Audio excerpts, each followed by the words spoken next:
everyone, this is Steffi and welcome back to the Financial Fox, investing and innovation ideas with a twist. Today on the show, we will be discussing about finance. We will be talking about how new technology are pushing the boundaries of traditional institution and also organizations such as traditional exchanges. For example, the London Stock Exchange, which is one of the biggest exchange in the world and is kind of facing this disruption and this everything that is happening in the crypto and in the blockchain space and what is doing with this new technology is going to be a very exciting and interesting chat. But before we go into the episode, I would like to thank you everybody for supporting the channel, for following us, sharing the content and like it. It's so important, everything that you are doing to help us to grow. And, if you have a comment, just drop it down, in the comment section, and anything else that you have any feedback, please get in touch with us because, it's very important. Any kind of feedback is great. I really enjoy this conversation with the special guest that I'm going to introduce in a minute, and I hope you will do as well. Let me introduce you then to my guest, Dotun Rominiyi, blockchain architect at the London Stock Exchange. Hi, Dotun, how are you? I'm well, thank you, Stefania. How are you?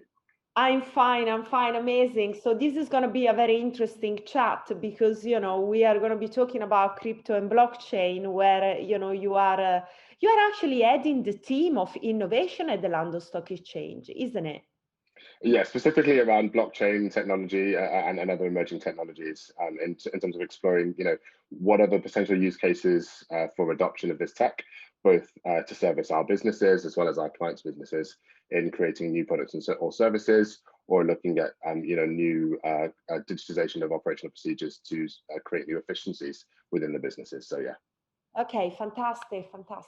Listen, maybe before we go into more detail, can you maybe give us a quick rundown of your background and how you end up leading the team at the London Stock Exchange? Yeah, I'll be very brief. So I actually started my career as a software developer, spent roughly 6 years in the video game sector. That's cool. Yeah, a little bit. It was fun. And then eventually moved into financial services. So spent 2 years at a large investment bank, mainly working in front office IT. So looking at supporting very large futures execution trading systems. After that, I moved into a prop trading market maker and spent another 2 years working on software development on one of the trading desks. And then it was kind of during that time when, Ethereum came onto the scene, read the white paper, found it was quite fascinating in terms of exploring, the broad and generalized utility of blockchain as a technology, and not just as payments infrastructure, which obviously, Bitcoin really pioneered. And that was the point where we, started exploring, potential avenues to leverage the technology in the game space, and then co-founded with 3 other experts a project called Ownage, where we were looking to leverage blockchain technology to create digital game assets on the blockchain and a platform to support that. Worked on that project for a while, and then eventually moved over to a company called BlockX. So we were building crypto trading infrastructure, as well as we were also in the FCA's innovation sandbox to build a primary market issuance automation solution for tokenizing fixed income instruments, so namely tokenized bonds. And yeah, eventually, after that project, I kind of moved on and found my way here at the LSEG. So how many years was that? Probably like 15 and a half years worth of a career across, obviously, blockchain and non-blockchain, and then finance and gaming. So it's been a bit of a mix, and obviously, going everywhere from small startups, all the way up to large, financial institutions. So it has been a fairly broad and varied journey. Yeah, I think very interesting as well. So when the London Stock Exchange started to look at this new technology with a different eyes, that say, right, so maybe it's time for us to take a notice and see how we can integrate those technology into our business. So the LSE has had an interesting history with blockchain as a technology, I would say. I mean, we were actually, or funnily enough, and not a lot of people know this, we were actually one of the early contributors to the Hyperledger project. So when that project was initially founded by IBM and a number of other financial institutions, the LSEG was one of the initial contributors to a lot of the initial work that went into Hyperledger Fabric before it was then essentially transferred over to be kind of managed and governed by the Linux Foundation. So yeah, I mean, we've had our hands more so on the technology side initially, and I think maybe about just over 2 years ago, we decided to kind of switch gears. We'd run some POCs with the technology. We had some concerns around the maturity of the tech, but it was clear that those concerns were being alleviated by newer technologies that were coming to bear and the maturation of some of the more sophisticated or enterprise-grade technologies that were on the market at that time. And so we started to really focus on where were the real use cases for this technology, where are the real opportunities for us to leverage this technology, and what tangible benefits can it provide. And that was really the starting point. So from there, we made some strategic investments. We started exploring, potential areas for use of the tech around digital assets. So looking at, if we were to digitize securities today across their entire asset lifecycle, what would that look like? What kind of tangible benefits would it provide to, market participants? What benefits would it provide to investors? What benefits would it provide to issuers and service providers across the entire value chain? And through that, a lot of that analysis, we settled on, looking at the technology in a couple of key strands. So one being, we have a large project at the moment that we're exploring the use of DLT to solve for post-trade settlement of UK equities in the FCA's Innovation Sandbox Cohort 5. And we have a couple of other projects that are exploring other areas of use of the technology. So yeah. Yeah, so maybe picking up on this, do you want to maybe walk us through the initiatives that your team is currently working on? Yeah, so as I said, really it's around having this view of the future landscape of capital markets. How do we expect digitization through tokenization, leveraging technologies like blockchain to really change the shape of things? And we are fundamentally a financial markets infrastructure provider. We provide infrastructure to the market and support many businesses in their various roles across the value chain of capital markets. And so for us, it's really how do we innovate but also play to our strengths as an FMI in an ability to run robust and resilient financial markets infrastructure and technology, but also supporting our clients' businesses and also some of the innovation that they're doing. So, some of the key pillars are, again, looking at, digitization and settlement as the first piece, mainly because there are some significant challenges to solve there around, how do you design a DLT solution that is compliant with the existing financial markets regimes that we have today? Whilst, there is some exploration in the regulatory sphere of, seeing where we can remove, we may explore certain aspects of the technology that maybe aren't compatible with the existing regulation that we have today, and seek to maybe amend some of those regulations, like for example, the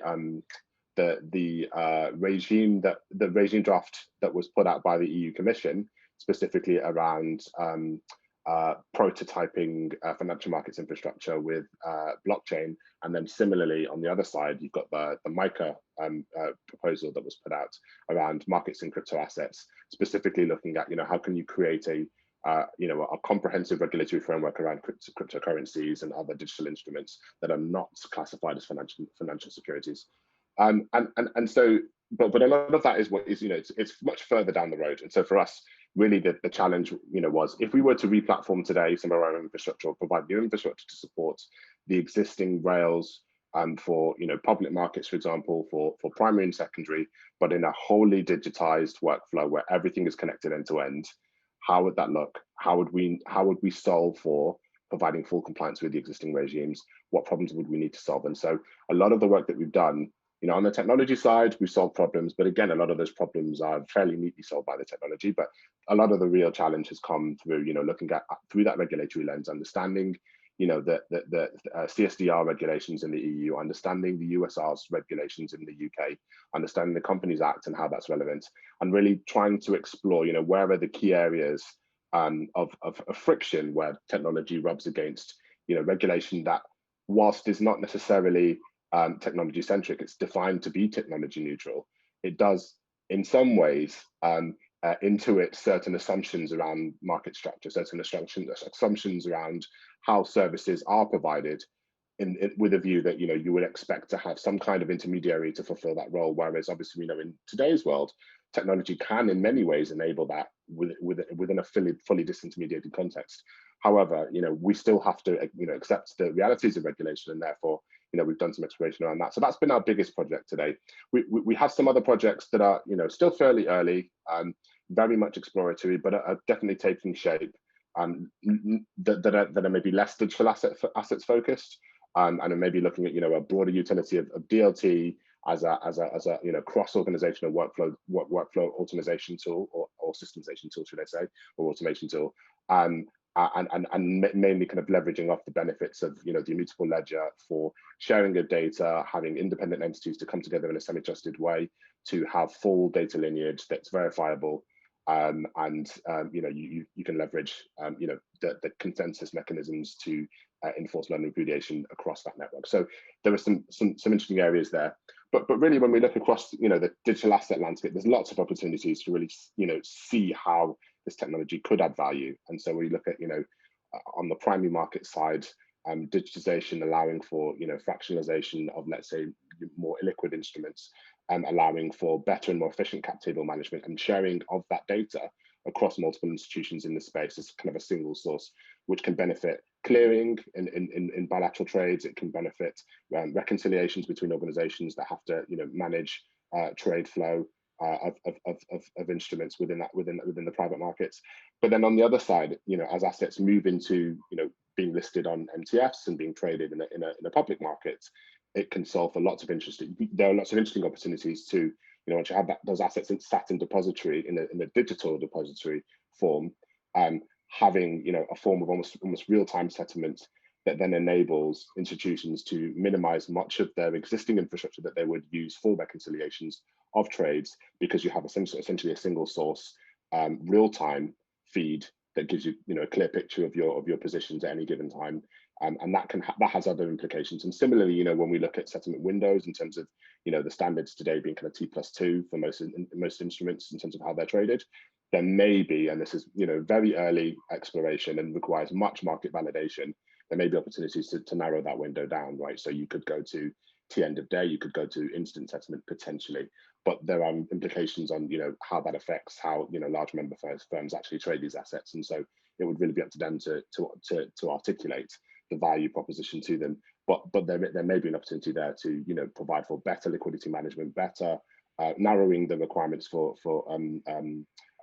liquidity buffering for trading potentially, which could allow for far more trading with the same kind of capital allocation, which would be very interesting and useful for building liquidity in markets. So there are lots of opportunities all over, and again, not mentioning the asset servicing side, leveraging just the inherent digital nature of the security to provide automations for dividend distribution, for bond coupon payment distributions, for corporate actions as well on securities. And so there's a whole host of areas where this technology could really provide value. And I think for us, once you have that foundational layer in place, once you have the kind of backbone infrastructure that allows these assets to exist end to end in terms of and having their life cycle entirely managed in digital form, it becomes much easier for fintechs and your more rapidly and more agile innovating organizations in the space to come in, to plug into these networks and start providing products and services. And we know blockchain is good at this, right?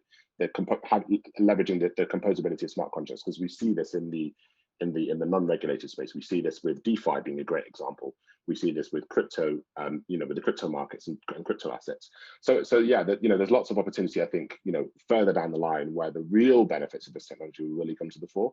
But I think in the initial phase, there is a hell of a lot of work that we are doing, that other institutions across the space are doing, to really lay those kind of initial foundations and kind of, set the tone that hopefully then the market will be able to build on. Completely agree, lots of opportunities, and definitely you have to start to build up those fundamentals. But now let's move on a little bit on what you just mentioned about crypto and DeFi, because obviously this is kind of disrupting strongly the current the way the actually financial market works. So how do you see that? Do you see that as a threat to the current system, or do you see that evolving in some kind of integration of system in the future? Tell me a little bit about how do you see this DeFi movement that is booming and is fastly growing as well. So that's interesting. Before I answer the DeFi question, I'd like to touch on the crypto side, I think, and kind of break those two out. So I think crypto is very interesting. I mean, obviously, there's been a lot of talking points, from, distinguished members of the financial, ecosystem for a long time, offering various views around crypto, initially mostly negative, given, its heritage and kind of where it came from and how it demonstrated its, let's say, lack of tangible economic value. In many ways, outside of maybe trading of legal assets on the dark web, but I think we're a long way from where we were in those days, and I think now it's clear to see that there is a large ecosystem around crypto assets and crypto asset trading. It's clear to see that it isn't going away, and it's clear to see that we're quickly moving into a sphere where the technology is becoming much more proven. The processes and ecosystems built around these assets is becoming much more mature. And similarly, we're seeing the emergence of real use cases of many of these technologies that really serve the broader and mainstream ecosystem. So I think that it's interesting to see how within that, through that lens, institutional adoption is now growing. We're seeing a lot of interest from large funds, from brokerage firms who were otherwise very nervous to step into this sphere. In a lot of cases, they would be worried about regulatory scrutiny on things like how are they correctly securing crypto assets on behalf of their clients, how are they adequately providing liability within the risk of a cybersecurity attack and a loss of assets. And so there are a lot of questions that any institutional firm or any regulated firm would need to have answers to be able to firmly walk into that space. And for many, there was also an education gap. It's such a foreign thing. A lot of the technology that underpins it is very esoteric, even for a lot of technologists generally. So there was a lot of work to do. But again, we've come a long way. We're seeing knowledge and understanding of crypto, just broadly across the ecosystem being much more pervasive. And I think through that, we're seeing maturing of regulations as well, both in the US and the UK and across Europe. We're seeing maturing of new services, obviously Fidelity and others providing much higher quality, more robust custody solutions that then market participants can start to pick up. And so I think over time we'll continue to see that growth develop further, and there may be some interesting opportunities for much more widespread use use and investment of crypto as an asset class. Moving over to DeFi, I think DeFi is an interesting one. Again, it's a space that is very fast evolving, and I don't think DeFi as it stands today is the full picture. I think the answer of what DeFi will really materialize to be has really yet to have been answered. I think there are a lot of questions, given some of the services that have been provided in the DeFi space today. There are a lot of questions that still need to be answered around, whilst this is an entirely unregulated space, because then a lot of these services are not being denominated in real currencies, but a lot of the services that are being provided are in many ways similar to the same financial services that you see in the traditional world. There are questions, that still need to be answered around the state of regulation of DeFi. So I think in terms of broadening adoption of this area, it will take time, and there will be a lot of apprehension for anyone really, any form of integration, should I say, between the DeFi world and the institutional financial markets. But I think what is interesting, from an institutional perspective, is some of the market models and structures that DeFi in itself is really demonstrating is in some ways providing unique inspiration into how can you issue an asset and create and cultivate in a very organic way a market and liquidity within that market without the use of an MTF and without the use of dedicated market makers providing the services. And I think that's very interesting. That's a very interesting lesson that I think the institutional financial markets should really take heed of, and I think it may teach us some interesting things around what could the future of market structure look like, what kind of services could FMIs provide maybe in future that could maybe mimic some of those models, and do something similar, albeit in a more structured way, in a more regulatory compliant way, and in a more scalable, robust, and resilient way, for institutional financial markets clientele. But ultimately, I think it's one to keep an eye on. And again, as I say, I don't think the answer, we have the answer yet as to what DeFi is. But I think that answer will continue to evolve, and eventually there'll be a lot that can be taken away and kind of reused. What kind of things you believe that has to happen in order for this change, this integration to happen? So we are seeing, for example, now the Coinbase is going to list on the Nasdaq. That's a big thing, right? And with a really big market capitalization, this is really an event for people in crypto, people in Bitcoin, and it's kind of like legalization, let's call it that way. But there are many others coming up, coin shares, and something will happen in the UK as well. What do you think are the pillars or the events, the milestone that has to happen in order to prove that this this new market is kind of getting and moving and integrating quickly and complementing improving the current financial market? I think that's a very interesting question. I think in some ways it already is, in the sense that it is very much a parallel universe of financial service provision that is serving crypto investors today.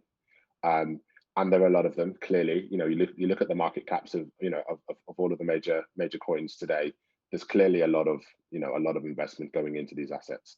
So in some ways it already is. But I think what's important is that it will take time for a lot of the ecosystem to grow in maturity. It will take time, as I said, for regulators to really get a handle on what's going on in the DeFi space, to really get a handle on their position in terms of which aspects they see need to be regulated, how they see they need to be regulated, which will set the tone for how authorized and regulated institutions can engage within that space, assuming they even want to or need to.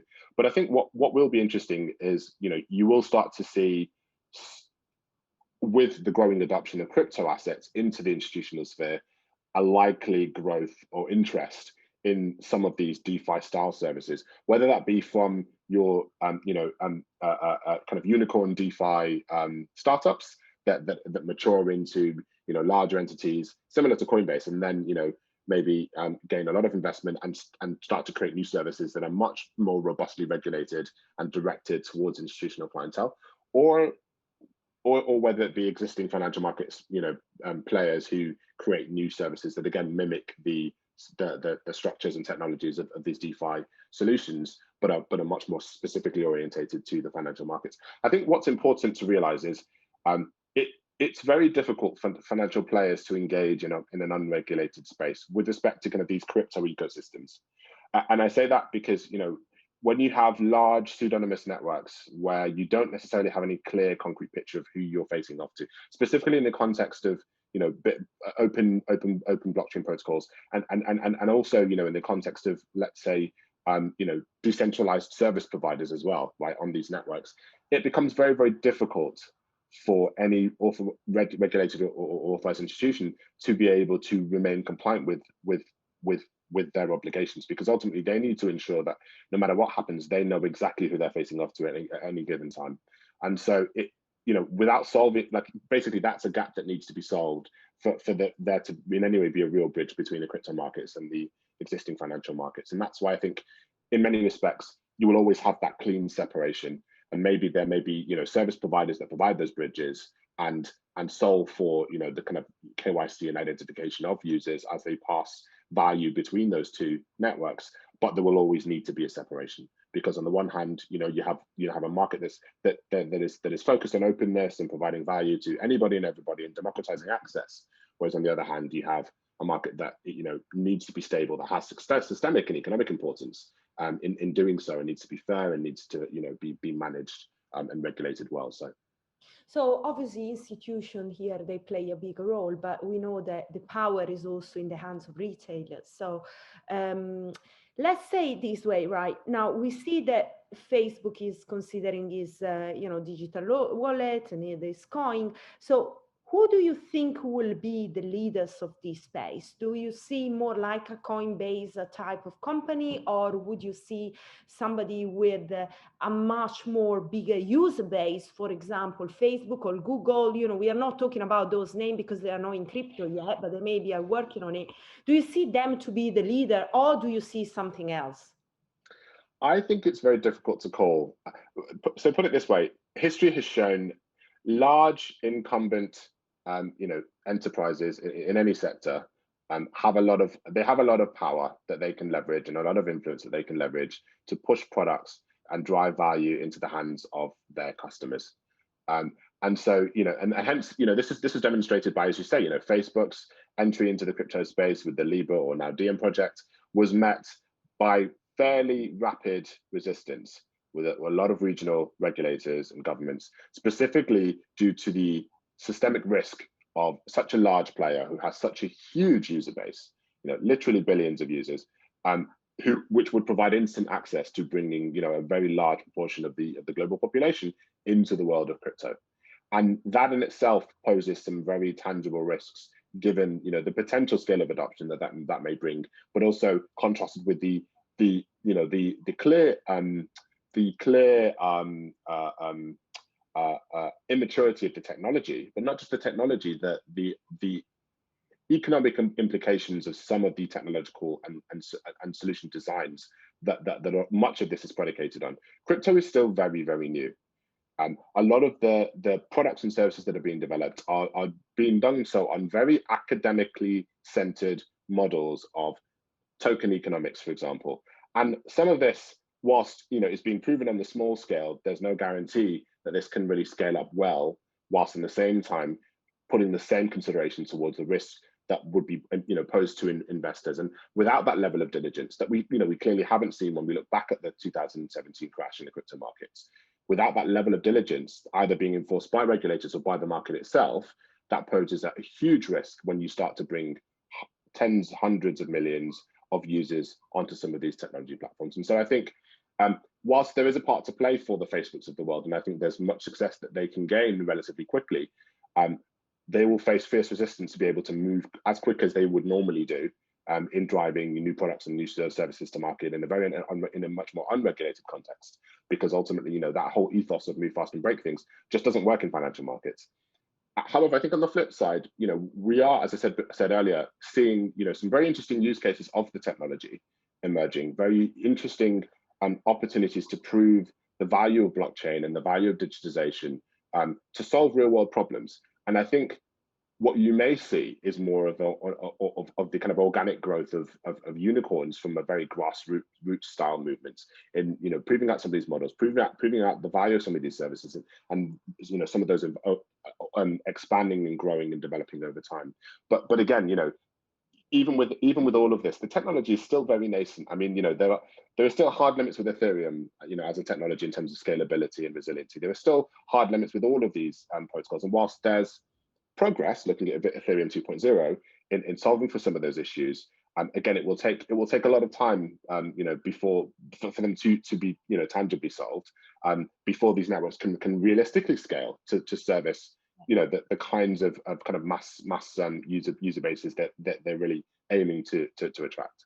And listen, talking about valuation, I mean, we are seeing some really crazy valuation in the crypto space. What's your comment on that? Because we are looking, first of all, company listed on the stock market. They actually have got product. They've got and then you look at some project in the crypto space. They are ballooning. So, what you think is like a fair ratio to kind of assess a crypto project? I mean, it's difficult for me to comment on the waves of speculative investments into the crypto asset world, and I can't claim to hold any kind of expert opinion on the reasons why people invest the way they do. But I think what I will say is when you contrast the dynamics of crypto markets today with, some of your more mature financial institutions or financial markets, should I say, one of the big pieces that, that's missing still is really one of, information symmetry. In financial markets, we have large exchanges, but we also have large data providers, that are and institutional data institutional companies that are providing data from various sources all over the world to give investors, a very strong level of understanding of how these assets are performing and what mechanisms and factors may influence their price movements, or should influence their price movements because they influence the underlying, economic activity that underpins that, whether that be an equity or a fixed income instrument or an interest rate instrument or a swap or some other derivative, whatever it may be. There is a lot of data that we in mature markets we leverage to ensure that these assets can be priced, well relative to some concept of a true or fair market value. I think in the crypto space that's still yet to be determined. And I think in many ways it is, that's largely academic, and then in some ways, it's largely economic too. And so I think it will take time for, again, maturation of the markets, growth and maturation of data providers, and just a lot of the models around, how are we defining the value of a Bitcoin? How are we defining the value of an Ether? What ratio of the value of ETH should be predicated on, its uses as a commodity to feed gas versus, as a speculative investment vehicle to hold value, right? And it's difficult for us to say, but a lot of it depends on the dynamics of how it's being used, what people are actually doing. And so, you need to factor those into. So we'll see. But I think, ultimately, much will take shape over the course of time. Okay, listen, the London Stock Exchange has kind of like an historical reputation to be one of the biggest, one of the most active, one of the more high reputable exchanges in the world. Obviously has been eaten a bit with the Brexit, and now there is all this new technology happening. How are you trying to be at the top of making sure that the London Stock Exchange keeps its prestige and keeps evolving with the new technology? I mean, again, by employing people like myself to do the kind of work that we're doing. I think, as an international financial service provider, we have a very important role, both in the UK and for the UK economy, but also broadly across Europe and the world. We have investors from all over the world that trade and invest, and leverage our products and services. So I think there is a role for us to play there. There is a lot of opportunity for us to continue to drive value for our clients. And part of my job is to ensure that we have a keen eye on how the world is evolving. We have a keen eye on how new technologies are changing the landscape, where the value may be in some of these new technologies, and where some of the opportunities might be. Again, for us as an institution, but also for some of our clients. And so for us, how can we continue to evolve our businesses? How can we continue to explore opportunities for us to provide value in new ways?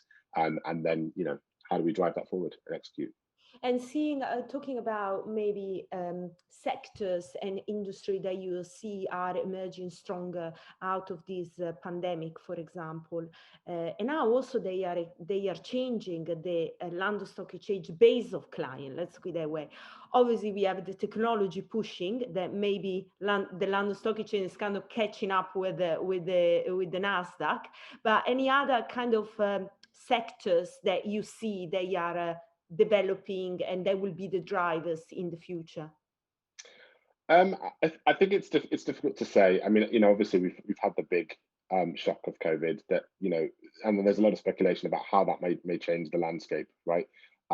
It's difficult to really say whether we will have a return to normal over the next couple of years, or whether that will create some fundamental shifts in how businesses across various sectors fare. I mean, clearly in the retail space they've been hit quite hard over the last 12 to 18 months, and it's still an open question as to whether that sector will see a full recovery. I suspect there will be a large amount of recovery once the vaccination rollouts really mature, and once we're in a position where we can start to ease restrictions again. and hopefully permanently, we hope. But no, I mean, I think, clearly there's still it's still an open question to really, understand how. But for us, it's just, to keep, we want to keep as a business providing value to our clients, regardless of what sector they're in, because ultimately any business has a need to raise capital, to access financial services within the capital markets, and so we want to be able to provide that. And maybe there may be opportunities for us to extend further and provide value to new clients that maybe we don't necessarily serve today. So we're always looking to see how we can explore and build our brand in those respects. So yeah. Fantastic. I think that's the right way to look at it, just being forward thinking and trying to adapt to what is happening. Okay, fantastic, Dotun. Thank you so much for sharing all these great thoughts and comments with us. Thank you for having me, Stefania. Appreciate it. So this is everything from the Financial Fox today. I hope that you enjoyed the video, and please, if you are not yet, subscribe to our YouTube channel, leave any feedback and comment, and I will see you next time.